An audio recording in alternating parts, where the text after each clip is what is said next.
Hello. Hello. Hey, Hello. can you hear me? Hi. Yes. Yes, we can. Good.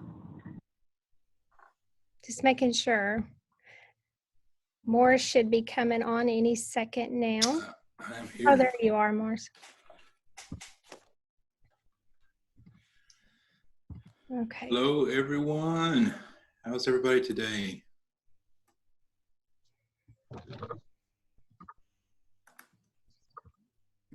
Some of y'all have been on here for a while. Let me get something real quick. Hold on just a second.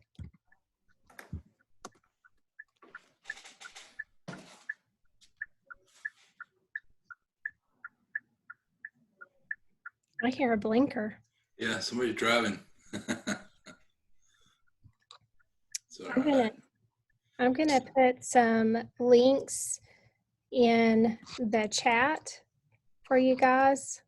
I should have had that up already, just so you see that, just in case you need any of that information as we go. All right, we have a couple of minutes. How you guys doing? Y'all having a great day? I don't know if y'all saw my story on Instagram, but if you don't follow me on Instagram, you need to. It's a funny video. So today I drive up, and outside that door right there is my car, and there are 2 buzzards right above my door. So I'm thinking, okay, I might be dying today because that's what I associate buzzards with. So it was kind of a weird day to have buzzards circling my door. I even sent it to my board president and said, is there something I need to know? Somebody has it out for me. well, we got Megan from Central Illinois. Welcome. Why don't you just type in real quick while we're waiting here where you're from, if you want to type in where you're joining us from. Our numbers are growing. This is awesome. I know some of you might be joining us, actually it's still during your work day, and this might be actually after work hours. So if that's the case, I appreciate that. I just try to make sure that right now it's 4:30 where I'm technically off the clock, so which I'm not. I have another meeting in just a little bit to go to, so I'm sitting in my office. Kansas, Arkansas, Holly, Colleen. Holly. I'm in Salado, so I'm your neighbor right there, close. Longview, Indiana. Okay, guys, it's 4:30. We're going to go ahead and get started because I value your time. And oh, somebody in Winsboro, that's just right by me. I just wanted to say how much I appreciate you guys for joining me, and also not just joining the book study, but also joining me on this journey of principles and the business side of me behind the work. A little bit about me: I am a first-year superintendent and previously a principal for many, many years. But now the superintendent. I took Morris's spot, and he is also on here. He is the co-author of Win Time, as you all know. So he's on here. Morris, you want to say anything? Yeah, welcome everyone. Thanks for joining us today. I appreciate you taking some time and spending with us today. As Stephanie said, I am now work for the Texas Education Agency, and I'm a senior governance advisor. So some of the things I help with is school board support, and I am over National Blue Ribbon Schools. And so that's some of the fun things I get to do. There's some other things that I have to do, but we won't talk about those things. So, but I just appreciate you joining us and being here with us. And our goal today is just to have a conversation and have you to ask us questions and talk through some of the stuff we have here in Win Time. And you know, we wrote this book really in the mindset of just something that we wanted to share, something that we were hopeful. A lot of the things we did were things that Bye-bye, thank you. we just learned as we were going, and still trying to understand. And so we really wanted to give back, and that's kind of where this book came from, is an opportunity just to tell our story about what we did and how things happened, and to try to help others. Very good. So this is a collaborative conversation. So I want you guys to feel comfortable talking and sharing. I know it's kind of uncomfortable sometimes when you're on a Zoom, you don't know everybody, but I want you to feel like, you know, we're a family here and we're a family of learners. So let's just jump in and feel free to talk and unmute your mic when you want to. So participate. So I'm going to give you a little poll right now, and you answer that. I want to know what your level of implementation of WIN time is. Are you exploring it and you're interested, and so you've done some research, you are implementing it, you have already implemented, but you're making it stronger and developing it, or you're sustaining it. You have it in place and you're rocking hard at it. Kind of let us know where you are. Can you guys see the results too right now as they're coming in? No, you can't. Okay. Here, let me see. They're still coming in, so I'm giving it another second. So the first one is exploring it, and you're interested about it. You're implementing it right now. You're developing your skills in it, or you're sustaining it. Okay. So, Morris? I'm sharing Oh, I'm going to share the results right here. I can do that. Okay. Can you see the results now? Morris, I think you're going to have to stop sharing. There you go. You guys can see that? The results?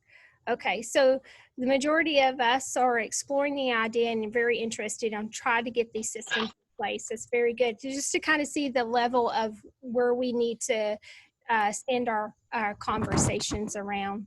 So let me stop that real quick. We wrote this book. I just want to tell you about that, the behind the scenes of why we wrote the book. We had a lot of visitors here at Hawkins, and we thought we needed to tell our story, not just share our experiences, but we also wanted you to be impacted so much that you took action too, because I want you to learn from our mistakes. But I also want you to learn from the things that are working from us, because that's one of the best things that we could ever do, is find out what successes other people are having and learn from those and take those ideas and try to implement them if they work for us at our district. So that's kind of why we implemented this or wrote this book, so you can know our story behind it. Because I hope that you can find something that you can relate to in this book. Has anything connected with any of you, the stories behind it, from what you've started reading? Does any of it sound like what you're going through at all yet? Anybody? Anybody want to unmute and say anything? Hi, I'm from Winslow, Arizona. I'm a new principal this year, and the school that I'm working at is, we are in school improvement. We've been in school improvement for a couple of years. And so those first chapters, when you were talking about, how you moved your school and, the visioning, that's where I know that I need to start. And so I'm interested in getting a little bit more information on that. Excellent. Morris is very, very knowledgeable in the visioning piece. And so when we get to those things, he's directed to all of those questions. Anybody else want to share anything? Yeah, my name's Nicole. And I think for me, I came from a school that had WIN time in place. So when I started at my building, I knew that was really important to put in place. So we have had it in place for a few years and we're seeing some success, but I feel like I kind of jumped the gun and missed that vision part a little bit. So I think now we have the schedule in place, which is good. I don't have, because that's tricky. But now that we have that in place, now kind of going back and really making sure my staff understands the importance and the vision behind it. So that's really what I'm looking for moving forward. That's excellent, because the why behind it has to be communicated, even not just to your staff, but to your students, especially if your students are secondary. That is something that we are realizing now, is that some of our secondary students don't understand, well, why am I having to do this? They're not taking a grade on it. Why am I having to be in here? You know, so they'll call you out on it. So great information. So Morris and I, you know, I don't know if you've heard about this, but the WIN time software is out and being pushed, you know, kind of thing. And inside that, we sent, if you were interested in the software, there was a part where you could comment and say anything you wanted to say back to us. Well, we read every single one of those. And I wanted to draw a few of those out for just a minute. I'm not calling names or anything like that, but I wanted to see if this sounds like you. Okay, so if any of these problems sound like you, you tell me. Our biggest problem is scheduling services and truly meeting the needs of all of our students. Does that sound like you? Okay, we are implementing at our school in all grade levels. We are not tracking student growth and progress at the campus level. So we're going through the motion. We're putting kids in WIN time, but we're not looking at data. Does it sound like maybe something that's what you're going through? The last one is, we currently have a hard time keeping up with which students are receiving extra intervention or enrichment during WIN. And we also need to find a better way to monitor student progress of the students. Does that sound like you guys? Anybody? Those were the commonalities, and that is exactly why I needed to develop that software, so that because I'm in that same situation, that doing it on Google spreadsheets and things like that, it works temporary. But we're ready to move beyond. Will you do a lunch break one more time during staff appreciation week? I muted somebody, sorry. Okay, so let me read something to you for just a second. On page 24, if you have your book, you can look at this real quick. I don't know if you know much about a problem of practice, but I didn't know much about it until Morris told me that the behaviors that I was going through, or the things that were putting in place, was actually had a name to it called a problem of practice. And so that what it is that you are identifying that there's a problem and you're trying to determine a solution for that. And so you're putting it in print. Well, this is an actual real life situation, page 24 of our school, at the high school level, where the principal was hired, faced with a daunting challenge. The campus was experiencing their fourth principal in 4 years, and each principal previously stayed only a year for various reasons: promotions in the district, reassignment to another position, or retirement. And with each change in that administration, the campus staff became less engaged and less trusting, and every year the campus tried to embrace these changes, only to find out there was going to be uncertainty again. So systems began to fail, discipline began to rise, morale was not even thought of because survival was the norm. The data supported the need for a comprehensive school-wide approach to creating a response to intervention system, as well as designing a curriculum alignment process. So all those things were happening. And I'm going to tell you 3 things if you're in that situation. 3 things that I have learned over the years to focus on. If you focus on collaboration, helping your teachers become collaborative, focus on results, and focus on learning, those 3 things will see improvement. Would you agree with those 3 things? So if you design everything around those premises of those 3 things, you will definitely see gains in all that. So I'm not sure if that is also you or not, but that was definitely us. Morris, do you want to say anything?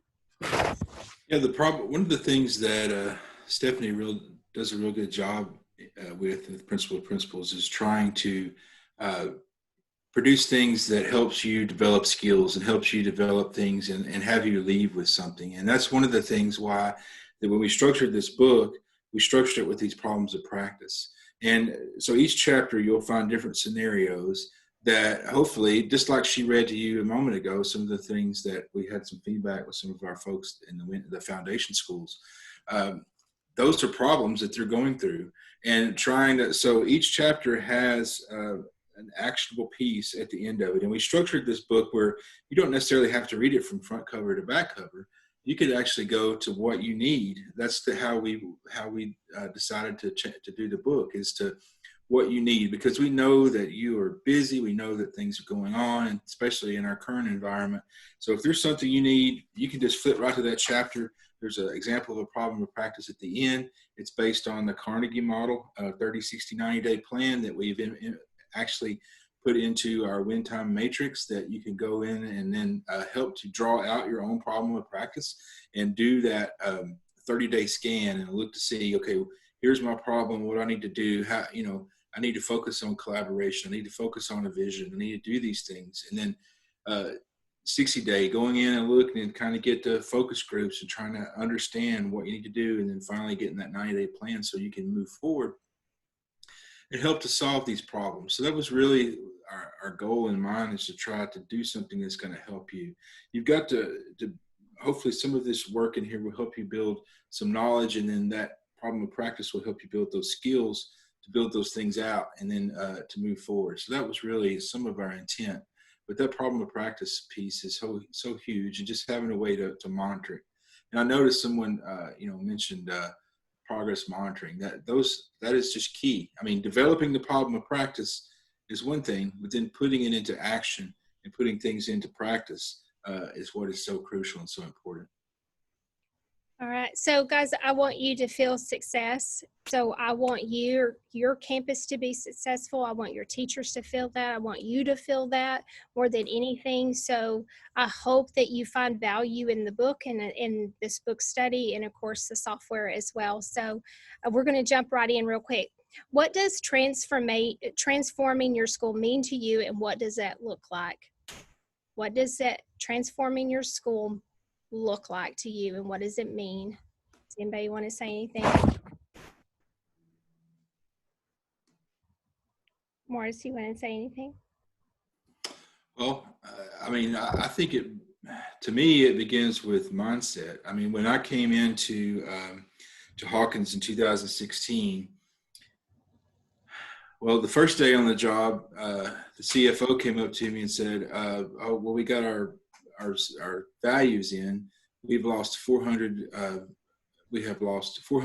million in values." And I thought, oh wow, okay, that's the first day on the job. Maybe those buzzers were there that day. I just didn't notice them, Stephanie. And then in the fall, we got our preliminary A through F ratings, and we were all the time we had been met standard, and everybody thought everything was great.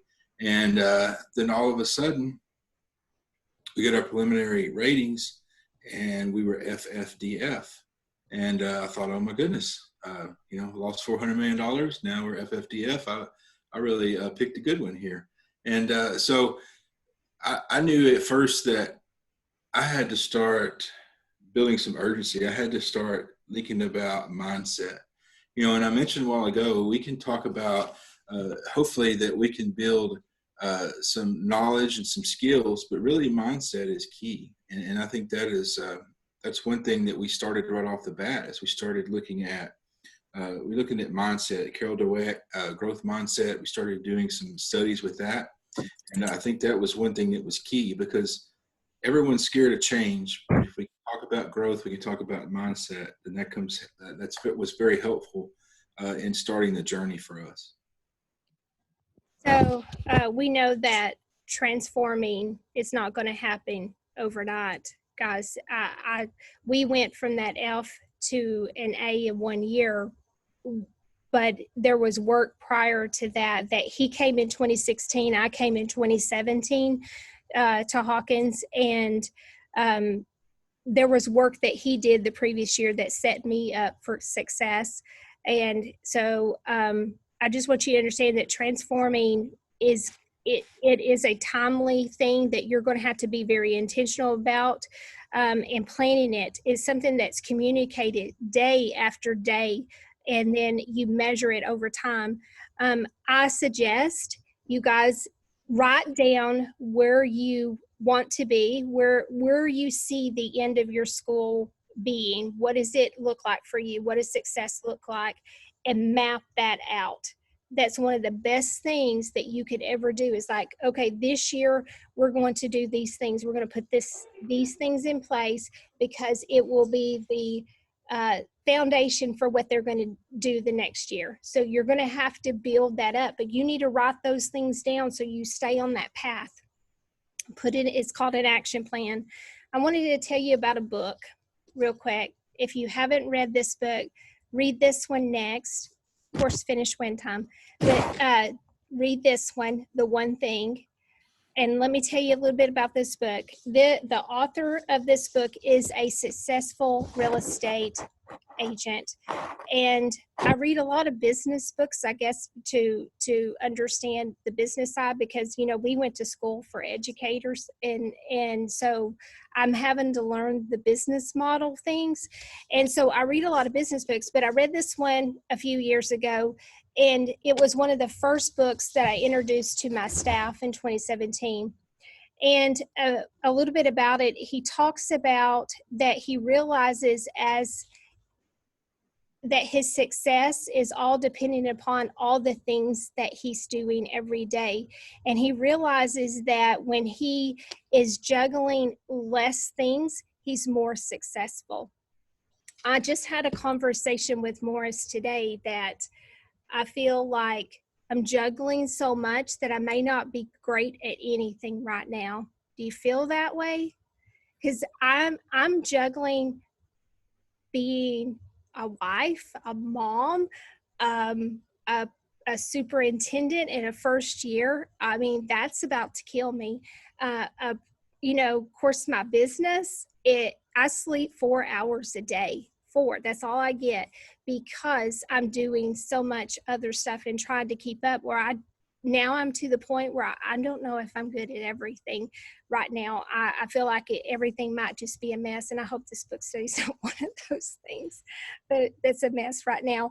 But I introduced this book to my staff for a reason, and I want you to picture this. A big circle I drew on chart paper, and that is called the big idea, the big ideas of the school.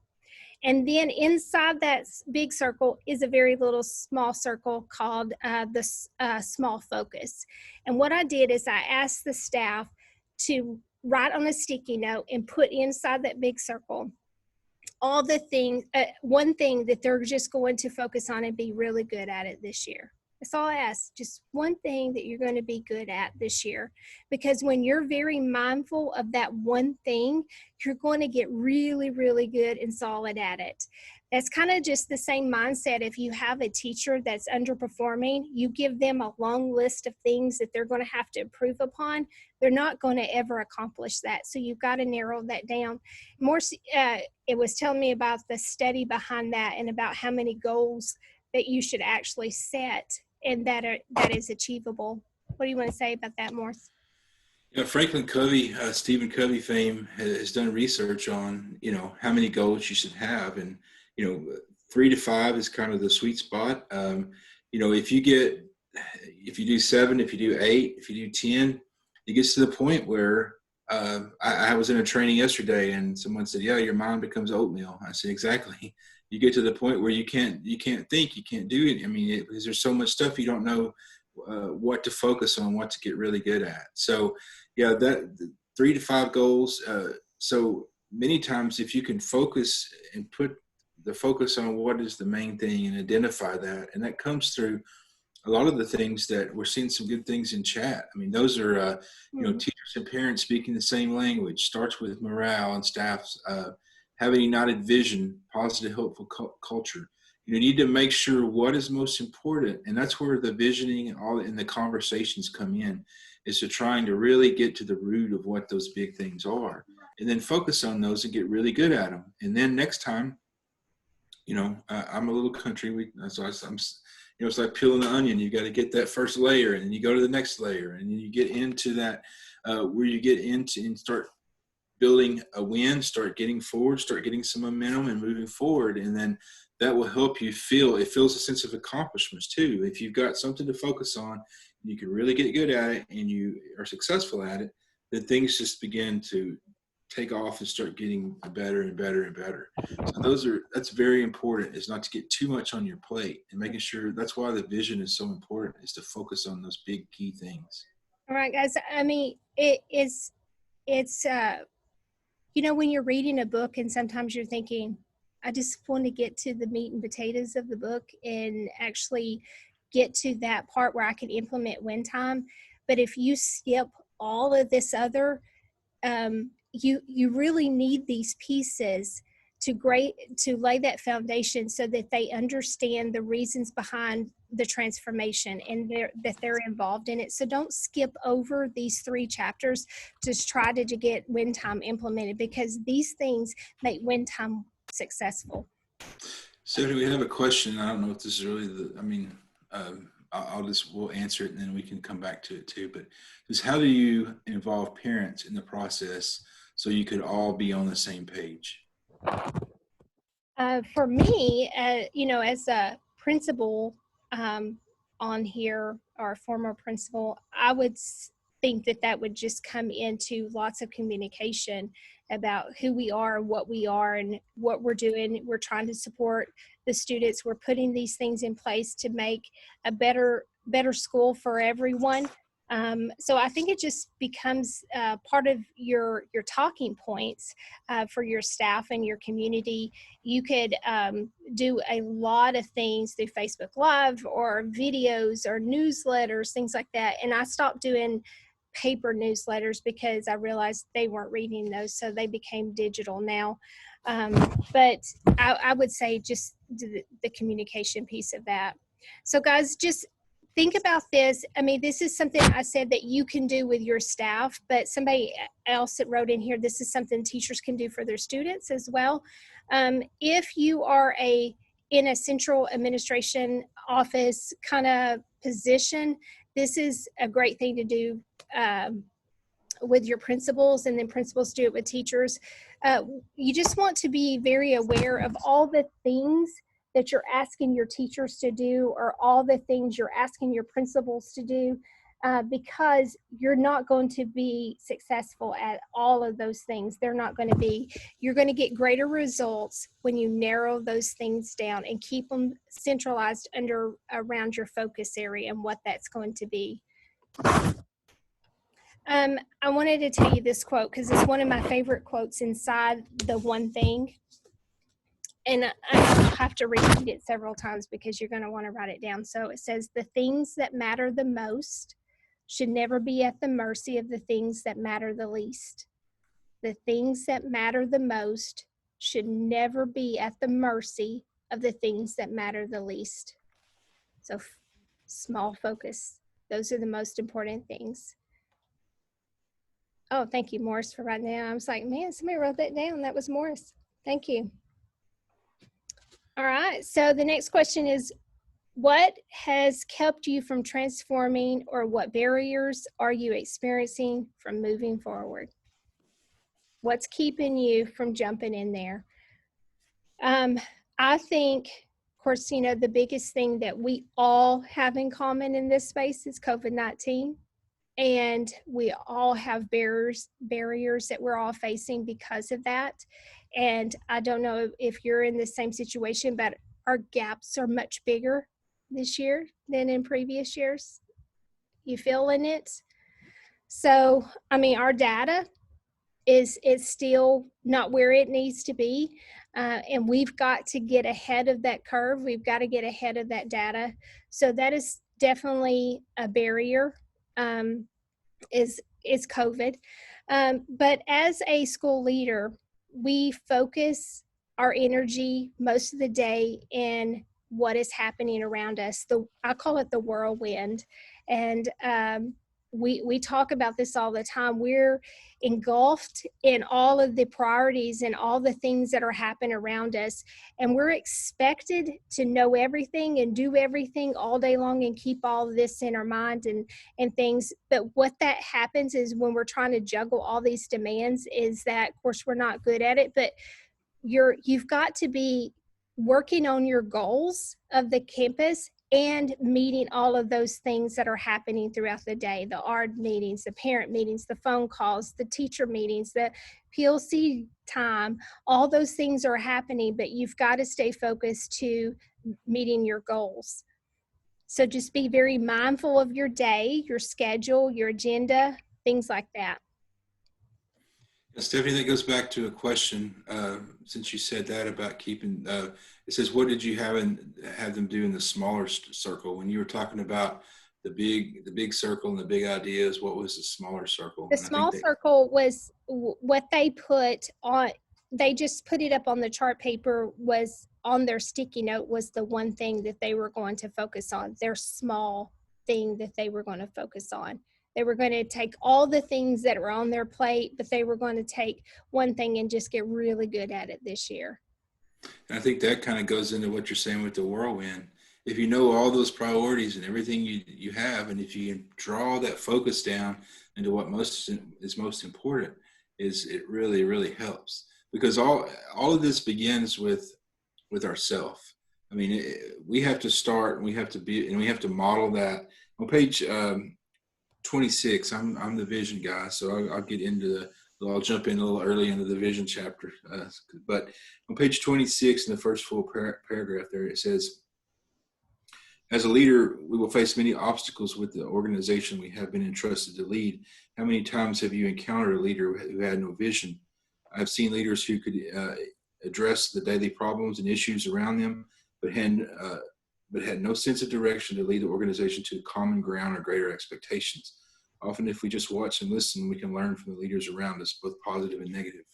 So it really begins with you. I mean, if you have to be, this old saying, like being a duck, smooth and graceful in the water and paddling like a crazy underneath. And that's sometimes how we feel in this work, but we have to really model that and and not let those barriers get in our way. And no matter how much that we maybe feel like we're struggling and paddling hard to get across the pond, we really have to make sure that our teachers feel that there's calm and ease, because they pick up on that leadership and they pick up on those traits and they pick up on those things. And if you let them, that's why it's important to have a good group such as this, a good group of colleagues to get together and talk through, and have a community that you can visit, a critical friend, someone that you can really talk with. And so that you can have that outlet, and then model good behavior, model those transformational leadership qualities to your staff, so that you're always positive and you're always moving forward. Every behavior that we exhibit as a leader, as a person, as Stephanie said a while ago, to your spouse, to your children, to those you work with, to your friends, with every behavior, with every action that you exhibit, there's usually some type of benefit that comes with that, and it's either positive or negative. It could be a benefit to you, or it could be a benefit to others, and it could be a cost to others as well. So think about that. Everything that you decide to do on a daily basis as a leader, as a transformational leader, there are consequences to that, and you have to. Sometimes there's benefits, sometimes there's consequences.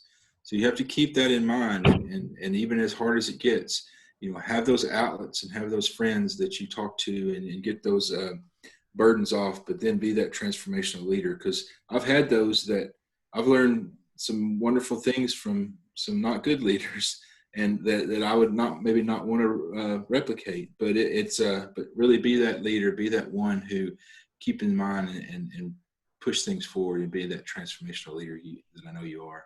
Mm-hmm. So I was going to read, somebody wrote in the chat, it says, I think next year it's going to be a scary thing with all the gaps showing up. And I wrote something on page 15 and 16 that says that I'm always feeling like a combination lock, searching for the right numbers in the right order so I can consistently produce the results on a regular basis. That's me every day as a principal, or you're walking into a failing school, or you have all these gaps. Well, what do you focus on first? And so that is actually the next question, is that what is the first thing you want to do to get started? That's one of the first things you want to do to get started. And I want to tell you kind of a little bit about the school that I was at. Well, I'm still at, but I'm not the principal anymore. I'm the superintendent now. But in 2017, it was a different picture. It was turnover had just happened. So there was a lot of openings. There was a disconnect. There were teachers that weren't committed, things like that. So just painting a picture that discipline was high. The lack of rigor in the classroom was really off base compared to what the students were expected to do on the state standard, was not comparison to what they were actually doing in the classroom. So therefore, discipline rose up, morale was down, things like that. So one of the first things I did is I realized that the campus was data rich and action poor. And that means when I walked into my office, there was tons of notebooks, tons of reports stacked up, but no action was taking place because of all the data collection. So they would go through the motion. Okay, I'm going to assess because the calendar said we're assessing, but nobody ever did anything with that. So I call that data rich, action poor. And so one of the very first meetings I had with them was a meeting specifically looking at data because I knew I needed to communicate where we are now and where I needed them to be. And so the only way you're going to get there is to give them an idea of where they're going to end up. They need to see the line getting there. And so I had a data carousel. If you know anything about that, then you can just tune out for a second. But a data carousel is, I put all the most recent data that they had around the room, taped up around the room. I divided everybody up into groups, and I selected their groups for them so that they would be mixed and not with their partners and friends and all that, so that they would actually talk. Because one of the things, I needed them to start collaborating. I needed them to talk outside of their groups. And so so just picture this. The room was filled with data. Every station that I had a chart paper up there. Every group had one marker. Every group had a different color marker, okay?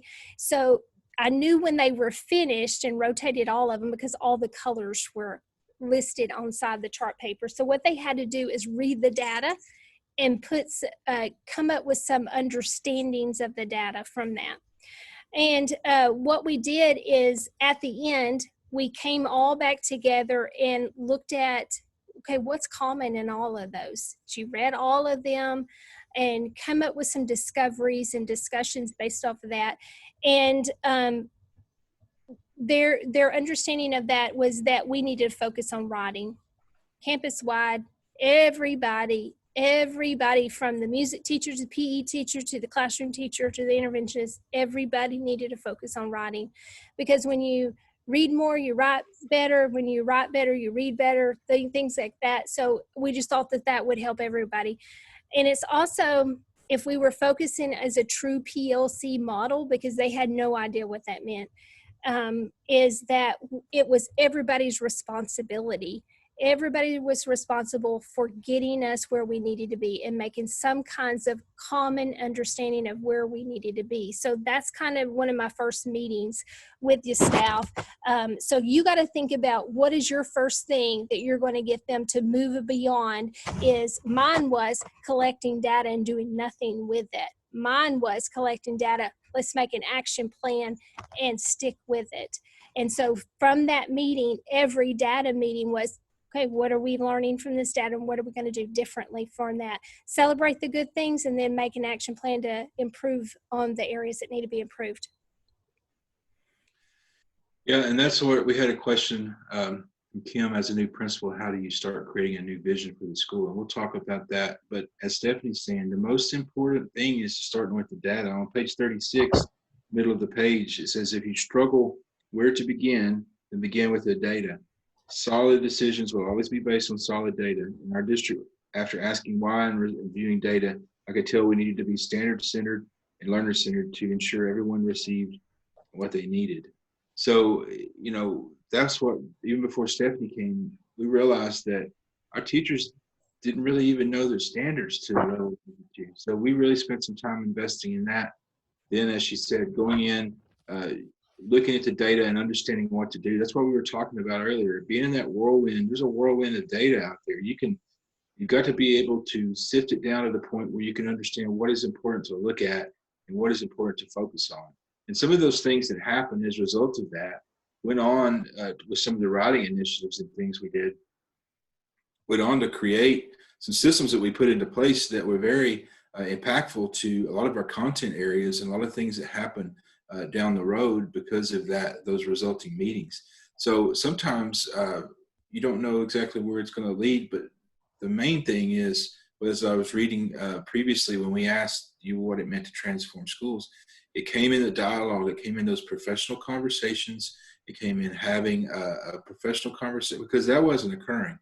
Everybody was going in their rooms, doing their work, what they thought would be their work, but it was siloed. Everybody was doing their thing. There was no conversations. There was not even a good understanding between each other. When you threw out a term, people may have had 3 or 4 different things. I do this silly analogy about Red Solo Cup. We always know, we've heard the song, you know, all that kind of stuff. Well, my youngest daughter, no liquid involved, of course, she would take her mom's phone, put it in the Red Solo Cup, turn the volume up and use it as a speaker. But we think about the song when we talk about Red Solo Cup. So having that clear vocabulary, that clear understanding, clear intentions of what is going was also something that was very important as we went through this work and started to looking at the data and then getting common understanding. All right, so somebody wrote in the chat, as a new principal, how do you start creating a new vision for your school? Feels like I'm set up for question number 4, which is next. It says, write down the vision for your school. What actions will you take to make this happen? So let me tell you again about another activity. If you have taken an online course from me, if you ever go to Principal's website, and up at the top of the navigation bar are some courses, and one of them I did with Morris, and it comes with this book, and or it's printed, you download it, but one of the activities in there is called a 10-10-10, and I want to share that with you right now so you can think about how you can use this. So hopefully I remember all the details from 2017. Okay, so one of the activities I did with them was 10-10-10, and what I'm asking them to do is everybody in the room write down the vision for the campus. What do you think it is? And at the time, you know, I didn't know enough about how to create a vision and things like that, which I've learned so much over the last few years working with Morris over that. But I had them just jot down their vision, where they saw the school, what does that look like? And they all came up with that we would be a family of learners, because like I said, we weren't operating in a family. We weren't learning as educators where we needed to be. That's what they came up with. I went with it. I'm like, okay, we're going to go with that. And the next thing I asked them to do was, here's the first 10. Write down 10 things that you're going to do to make that vision a reality. 10 things that you want to do personally to make that a reality. And so everybody shouted some of those out, and we found commonalities, and those became our 10. And those 10 hung up in my office. And the teachers said that they would make sure that students and parents felt welcomed at school. They were building relationships with both students and staff in the community. They would make sure communication was flowing, that they would celebrate everyone's success, things like that. So perfect 10 to make that vision that we would be a family of learners a reality. So there's your first 10. The second 10 was, oh my gosh, I got to think. 10 things that they wanted me held accountable for them to be able to do those 10. Okay. 10 for me as a principal. So this is what they said. Communication. Oh, and when they were writing these things, I left the room so that they could speak without me being in the room. It felt really comfortable. So I came back in, and somebody was the spokesman for the group, and then shared the 10. So here was their number one: communication.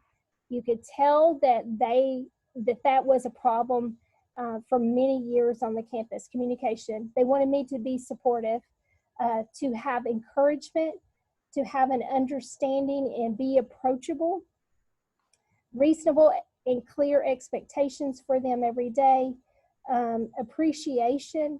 They didn't know I wrote morale magic, I guess. Consistent discipline, is that I told you discipline was an issue. Positive role model, be an advocate, and be compassionate.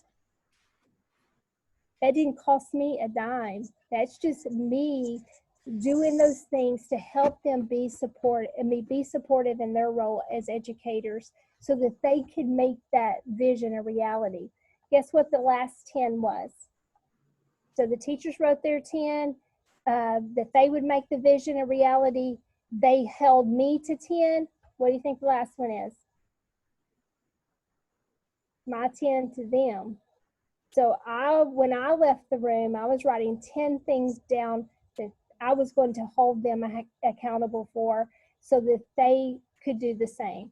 And I don't have those with me. I think I actually did on digital because I think I did it before because I knew I was doing this activity. I'd already had it all played out, and I played the video, I believe. But that's a great activity to bring this all together, to bring a common understanding of where the campus is now, but where we're going next with it.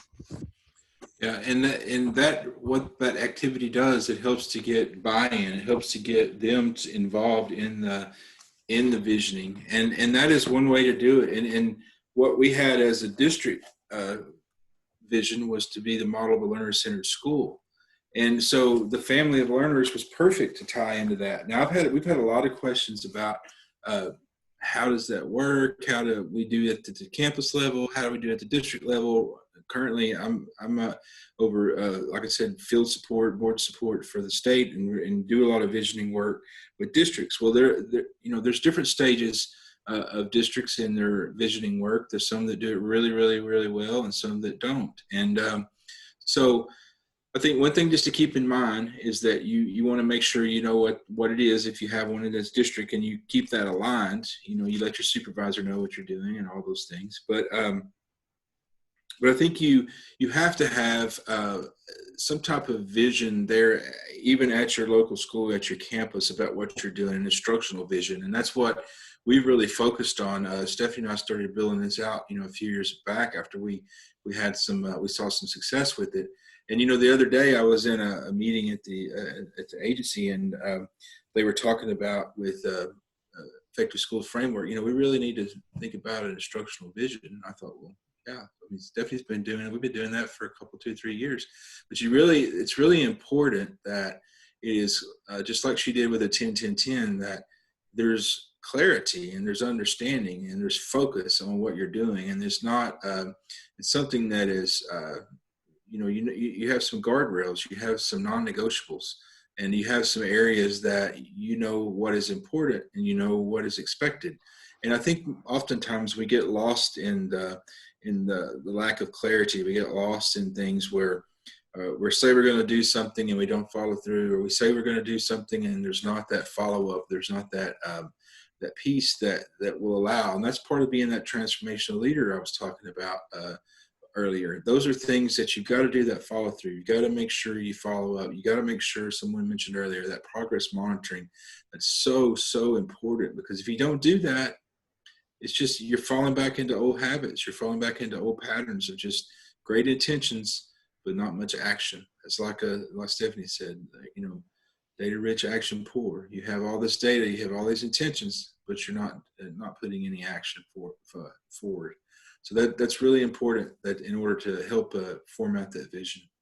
All right, so we have maybe 10 minutes left, so I'm going to hustle through these next two questions.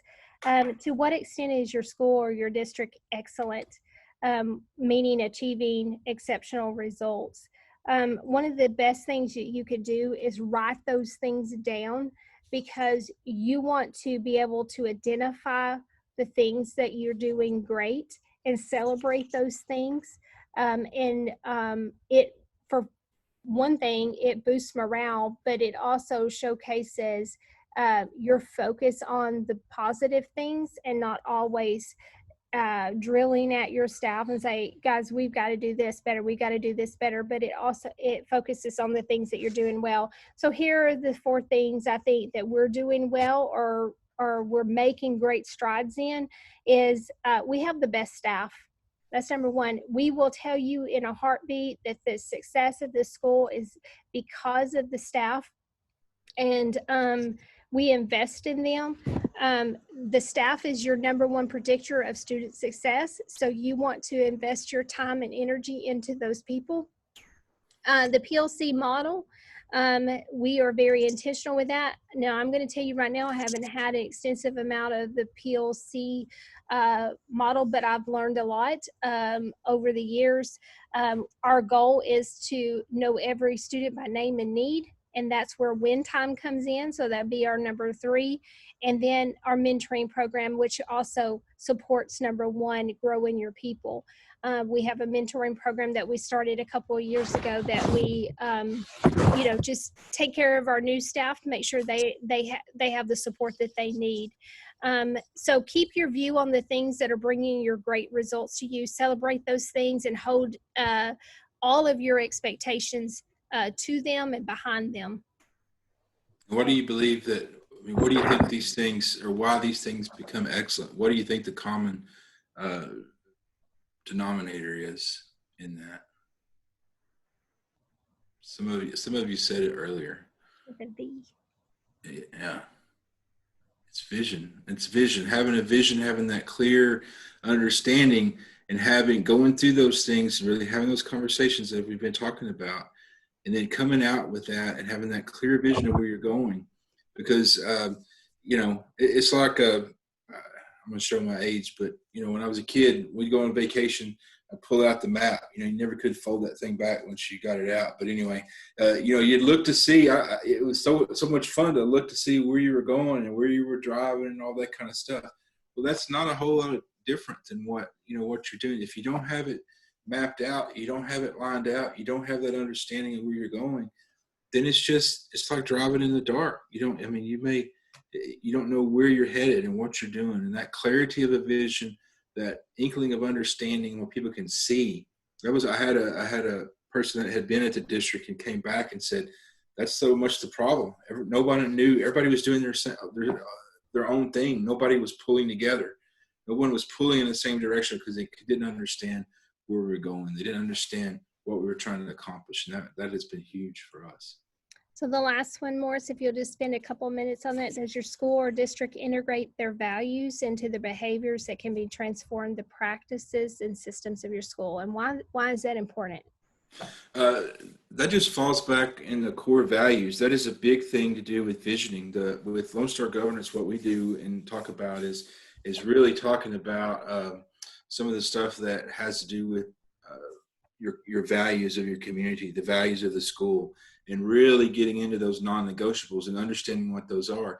But some of the stuff that we did in our visioning course too, it gave examples of like you go into restaurants or you go into even in New York on their police cars, we were there on vacation, and it talked about integrity or different things on their car. So having that list of values, understanding that, owning that, being where you're at. When I was first my first superintendent job, the first week on the job, I was just bubbly, didn't know what I was doing, and walking in, and I went up to the office one day, Stephanie, you raise your hand. Went up to the office one day, and this guy came up to me and said, are you Morris Line? I said, yeah, how are you? I just thought it was somebody from the community. He reached out his hand and said, you've been served. And I said, oh, okay. What does that mean? And so about 3 years later, I understood. We went through a federal court. There was a situation that happened, and we went through this whole court issue. It all came out in the end. Well, there's never a winner in that, but we weren't. It turned out okay. But the thing that I took away from that is when we were preparing for testimony, I had an attorney that told me this, said, you will be okay. All you have to do is get up there, and you just have to. I still see him. He would get down in his chair and he would wiggle, and he said, you got to set in the core of your truth. You got to set in the core of your values. And that's what you have to do as a campus in the community. You've got to know what those values are. And you've got to sit down in the core of that and keep that centered to what you're doing. And then you're not going to go wrong. If that's trust, integrity, fun, service, determination, collaboration, whatever that is for you, you've got to sit in that core of the truth, and you've got to keep you centered in that, and then that will help you be successful. That's a key part to include in your visioning, to make sure you have those, not only have the vision to know where you're going, but you have to have those values on your journey to get there. So one of the questions I ask on page 17, it says, are you trying to grasp how to create a vision so powerful that it lights the hearts of everyone on fire? You can't do that by yourself, guys. It takes your team, it takes your staff coming together as a family, as a group to do that. I hope, guys, that you have taking some notes from this and jotted down some great activities and things to do with your staff to try to bring all of this together. Don't skip over this in your transformation process, even though you're ready to get to the next part of the book study on just how to implement it, what our groups look like, things like that, because this is a huge piece of it. If you don't have the buy-in, it's going to fall flat.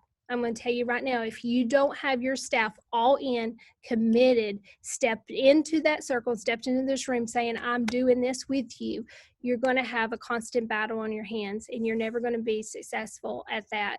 You're going to have some successful moments, but to really get it, you lock arms and walk through that fire together. Morris was writing that down. So guys, in the chat, I'm putting some links in there, and I want you to look at them real quick. If you want to be in a WIN Time Facebook group, just to talk about setting up WIN Time, answering questions, things like that, join that group. If you already have your WIN Time in place, there is a link here for an evaluation to see what pieces you might be still missing. Do that. And of course, my social media link is on there.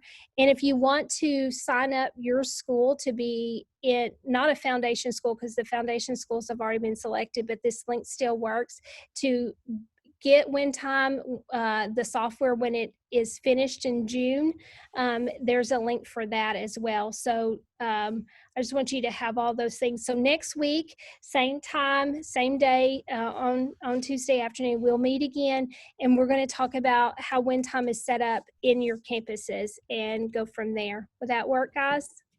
I want to assign you some homework, though. So one of the things we always talk about is we want to make sure that you try to take something away, that we try to, we talked about mindset. Mindset is key, knowledge and skills. I want you to start thinking about, okay, we've had some things in text, we've had in chat, we've had some things about maybe COVID and the impact of that. So I want you to start thinking about problem of practice for next year, and I want you to start thinking about, what am I going to do? What is my, we've got all these, the big circle, we've got the big ideas, we're going to get down to that focus, and then we're going to take that focus and put it into a problem of practice. And like you said, you can look at the end of each chapter, and you can look to see kind of how some of that is structured out. But I want you to start thinking about, what is my problem of practice that I'm going to focus on for next year? And what is that thing that I'm going to work on my campus? And then we'll ask to share some of that out at our next week. I've been reading all the comments. Appreciate every one of these. I'm going to download those so I can read them. But if you have any specific questions, you can go to the Win Time Facebook group, or you can just email them to me at principalprinciples@gmail.com. I'll make sure that I get back to you whenever I get a chance. I have another meeting that's about to start in our boardroom, so I've got to go lead that meeting and everything. But I appreciate your time greatly. I did have a question about if we could watch this later. I think these are being recorded, so Yes, we'll be able to you'll be able to have access to this again. Thank you everyone for being here. You have a wonderful evening or morning.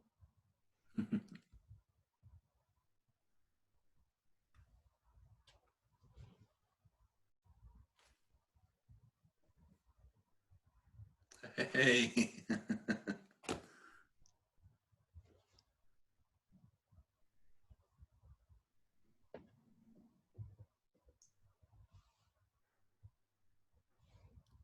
She's not noticing. You see. I gotcha.